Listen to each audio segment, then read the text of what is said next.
without further ado, I'm so excited to introduce our first speaker, Evan Mao, whose title is, yeah, I know.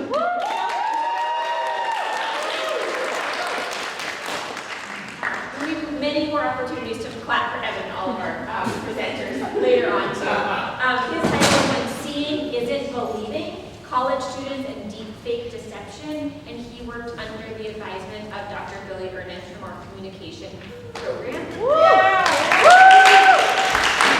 then turn things over to Evan, and I'll be back up for Q&A after your presentation, and we'll get to hear from Dr. Ernest as well. So Evan, thank you so much. Thank you for the warm. Awesome. Thank you everybody for coming. So yeah, as Dr. Wolk said, my name is Evan Mao. I'm a senior, and then this is my thesis on deepfakes, which we will get to talking about right about now. And then we don't have a clicker right now, so bear with us if we have some difficulties, but we're going to go to our next slide. So essentially, formatted issue. So essentially what we're looking at today is at a glance, just kind of give you what you can expect. During my presentation, I'm going to kind of talk about what deepfakes are, just a brief introduction about them. I'm going to kind of show you some examples of them, how they're used, what they are, what they're used for. And then I'm going to talk about my study that I did over this past few months or so, kind of the whole point of it all. Now we're going to get to actually do the study ourselves with us in the room right here, so I'm going to call it Are You Smarter Than a College Student? For my college students here, are you smarter than your other college students? I'm going to tell you the results, see the shock all over your face, and then essentially at the end why you should care, why this matters, and essentially why was this even worth studying for. So first, what are deepfakes? So by definition, deepfakes are synthetic media in which a person, an existing image, or video is replaced with someone else's likeness. So that's a lot of words. To really dumb it down for you, it's all about faking the human eye. So deepfakes are multifaceted. They could be audio, they could be video, they could be photo, but essentially they're created through artificial intelligence, different computer software programs, of making something you think is real, it's really fake. And don't worry, we're going to see a couple examples in a second. Some other facts about deepfakes.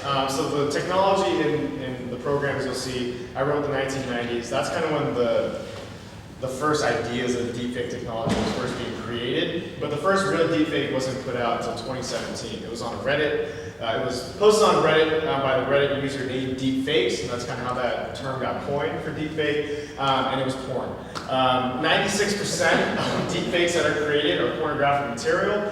Most of it is female celebrities on other people's bodies or vice versa.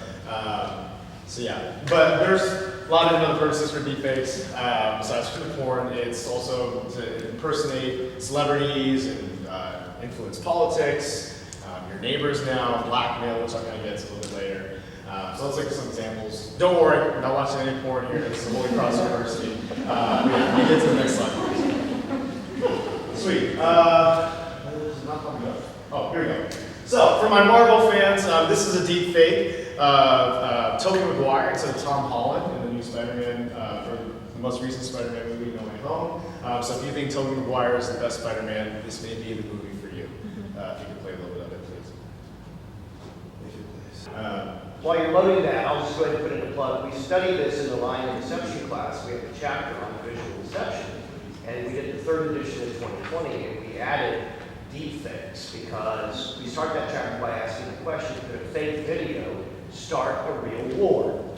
So imagine somebody, you'll see one of Evan's videos, it's President Zelensky, fake President Zelensky telling his troops to stand down and surrender to the Russians, basically.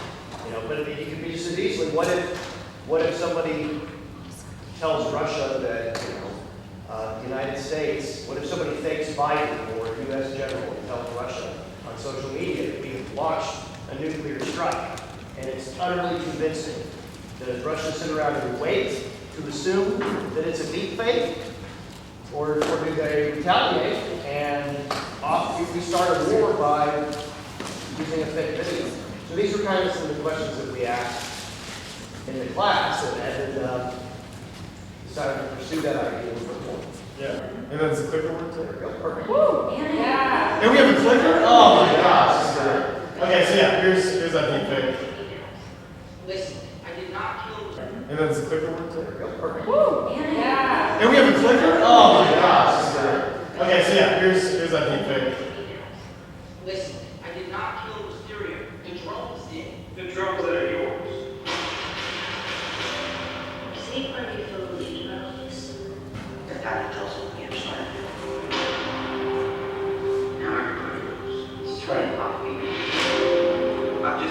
I've fixed all of this. I'm sorry, are you sure? Please say it out to you first to get the right thing. Oh, look at this second one. Self-suggestive.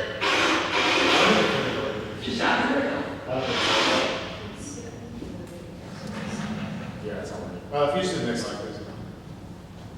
Oh, you know what? It's fine. Just play it. So in this deepfake, Korean News Network, Kim Joo-ha, she was a news anchor. 한국연구원의 추석 여름 펜실 조사에서 추석의 다음 달일에 비성객이 가장 몰릴 것으로 나왔습니다. Cool. That's good. 비성객 정체는 30일 오전부터 Just do 예상됩니다. the next slide. Yeah, so in that one, that Kim Joo-ha is the news anchor, is a Korean television channel. Essentially, so it looked like your regular newscast, but that was actually a deep fake of their own news anchor. Korea got word of the increase in technology, like, hey, why not try it out? And as you can see, you kind of see the results. And this one, MIT did a study during Apollo 11 during Nixon's campaign, or Nixon's presidency. One of the speechwriters actually wrote a speech in case the astronauts on Apollo 11 died. Obviously, they all made it. But it was a speech that was never released, but MIT, using deepfakes, they made a deepfake of Nixon actually saying the speech, but of course it's never The actually. man who went to the moon Oh, keep going, man. to explore in peace will stay on the moon to rest in peace. That's fine. The man who went to the moon to explore in peace. Yeah, pretty accurate. And as my advisor, Dr. Billy Ernst, was alluding to, as we all know, the war in Ukraine is currently still happening. A while ago, I think it was around the summertime, there was actually a deep fake. As I was doing the study, there was a deep fake of Zelensky allegedly telling his troops to surrender, which never really happened. Panic ensued for a couple minutes, hours, but then it's pretty obvious that this was a little bit fake, but initially right off the bat, you're like, whoa, you can take a look a little bit. Look, Grange, 한국 의사가 있을 때 모두 president도 우리가 없이 다 지워요.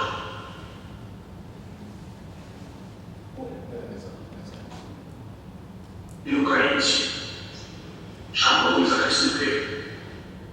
Cool. So, with all that in mind, this is what I saw these deepfakes, learned about it in class, really talked about. I was like, you know what, this is kind of cool. Why not make a study out of it? Because I haven't had a thesis, right? So the first one I got set. So I had 40 different college students participate in my thesis in my study. Essentially what that looked like, I got 40 different participants, all students at St. Edwards, because we're supposed to be the most, or college students in general, we're supposed to be the most technological savvy users of this generation. So had them all agree, and then what they did was, you can hit just the next animation, they watched 4 different videos. So I tied all 4 of them together, and they just had to tell me if they thought it was real, if they thought it was fake. So they watched the 4 together, then they watched the next animation, and then they would watch it again without audio, just so they can really just focus on what is in the video and not have the audio kind of distract you, so just your senses are keen on it. And then lastly, I would reveal, get the animation again, please. I would reveal the results and then see the look of distraught all across their face. So speaking of looking at distraught, I want to see that all on your faces. So we're going to get to do the study real quick. Maybe hit the next slide, please. So we're going to play Are You Smarter Than a College Student? So because we're all running a little bit short on time, we're going to play it once, just with the audio, so just pay attention, and then I'll show you the results after. He said, Mr. Movie Star, are you nervous? Sit down, Mr. Shikocha. As well.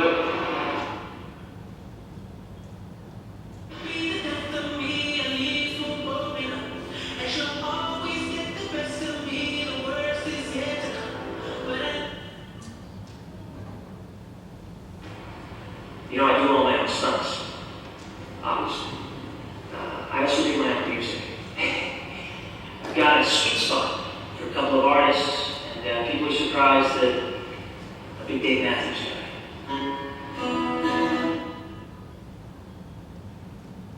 Absolutely. But the car was a major part of your life, and a lot of your life at the time. I love Nick very much. There's no question. Sweet. Next slide, please. Cool. All right. So, first we go to the left, where he's wearing the blue tux. How many of you thought this was real? Yeah, raise your hand, go for it. How many thought this was fake? Can you hit the slide? Or just, yeah. Congratulations, I guess you're smarter than most of the people who did this. That video was in fact fake. How about this next one though, where he has the mic in his hands? How many thought this was real?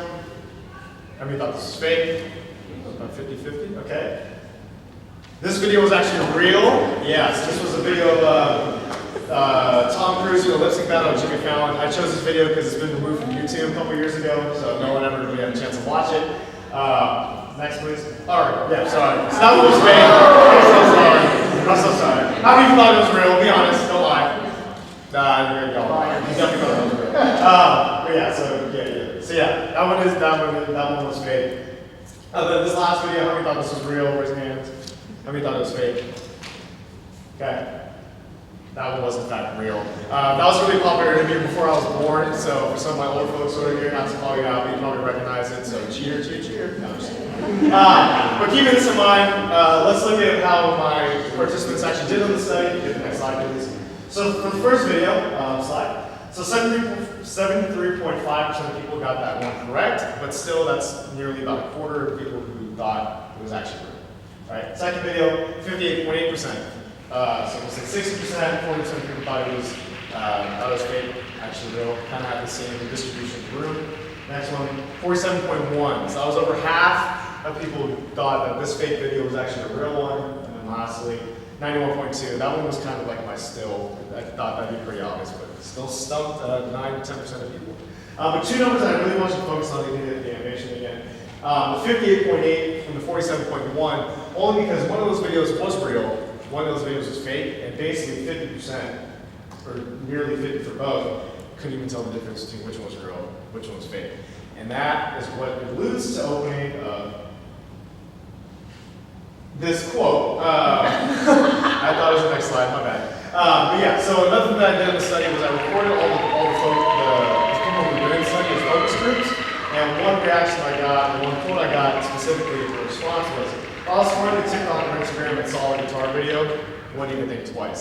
And the reason why I thought that was important is because as the participants were watching this video, they knew that there was a chance one of them was real, one of them was fake. But if you're on TikTok, you're on Instagram, you're on Twitter, you're just scrolling through, you're like, oh yeah, that's Tom, and keep on going. It's not actually Tom, right? That's something really alarming. And the reason that's alarming is because Pandora's box. If you don't know this term, Greek mythology, basically when you open Pandora's box, you have a ton of problems and issues. Misinformation, deception, hurt, pain, and havoc all can come out because of deepfakes. We'll go to the next slide. And there's three possible routes. First route's going to be blackmail, like I mentioned earlier. Just think your mom or dad gets a DM on Facebook, it's a cyber terrorist who makes a deepfake, puts your face of doing any illegal activity, and they're like, hey, give me money, give me this, give me etc. All because of a deepfake uses blackmail. Second, impersonations. We all know the whole thing going on with Elon Musk and Twitter right now, and how anybody can be verified as anybody, and you can do whatever. So imagine The Rock makes a Twitter account, The Rock, most famous, or most followed Instagram, American on Instagram, 256 million followers. Someone makes a deepfake of The Rock, posts on their Twitter, says it's actually The Rock, says, hey, I'm going to post up in Broadway Street in New York. Everyone show up, we sign autographs and everything, and then next you have like another Las Vegas shooting, you have another Boston Marathon massacre, because all these people show up, someone shows up with a gun, a bomb. That's what deepfakes do. And then lastly, the justice system. A lot of things that our criminal justice system uses, or court cases especially, they use videos as evidence when it comes to deciding cases. So with deepfakes, you can't tell which one's real, you can't tell which one's fake. There's going to be a lot of division in already a pretty divided justice system. My first one. So go to the next slide, please. So you may be thinking, what are the solutions? And unfortunately, not a lot. So you may be thinking, well, we can make deepfakes, how can we detect deepfakes? And this is the CEO of anti-deepfake software. I can't pronounce his name, I always butcher this, I'm just going to choose not to. But literally in this article in The Observer, he literally says the chances of us ever being able to combat deepfakes, zilch, very slim. He goes, it's pretty much a losing battle. Because every time the detection software gets an increase, deepfake production goes 5, 6, 7 steps ahead. Next slide, please. So when it comes to that, the only thing we can really do is we would have to amend the Constitution, because the Constitution, we all know the First Amendment, freedom of speech, deepfakes fall right under that, but can't really do much about it because of a whole lot of legal issues when it comes to that. California, Virginia tried to do something, but they can't do any more than that just because of, again, how hefty the Constitution really is. So in conclusion, first off, if you get the slide of the animation, please. Deepfakes are pretty darn tricky sons of guns. College students can't always identify a deepfake, can't tell which one's real, can't tell which is fake, and consistently, based off my study. And then secondly, what does this mean? So when you're on your social media platforms, when you're on that TikTok and Twitter, Instagram, anything that may be fishy, just be skeptical. You know, you don't always essentially believe what you're seeing unless you can verify it first. Go through a couple rounds of verification, because even then, you get a little wonky. And then lastly, share with others. Ironically, you need to pay even more attention to deepfakes and give it more attention and let people know about it. Because before it used to be, hey, grandma, grandpa, don't give your social security number to a telemarketer, right? It's just a random guy. But now it's, hey, mom and dad, just because that looks like anti-lean on Facebook, that's not really anti-lean. That's some 46-year-old man who's just really good with a computer. So you be very careful with that. Talk about deepfakes, let other people know what's going on. But with that, appreciate y'all patience with the technological issues. That's my study. Thank you very much.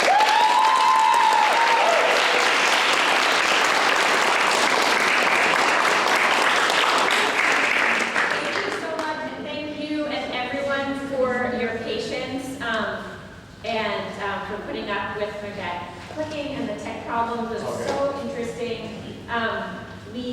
We do have some time for Q&A, but I first want to invite Dr. Ernest, who worked on this, to give Evan his honors cord and honors stole. This is in recognition of completing this project, your thesis, but also all of the hard work that you've done in honors, Evan, over the last several years.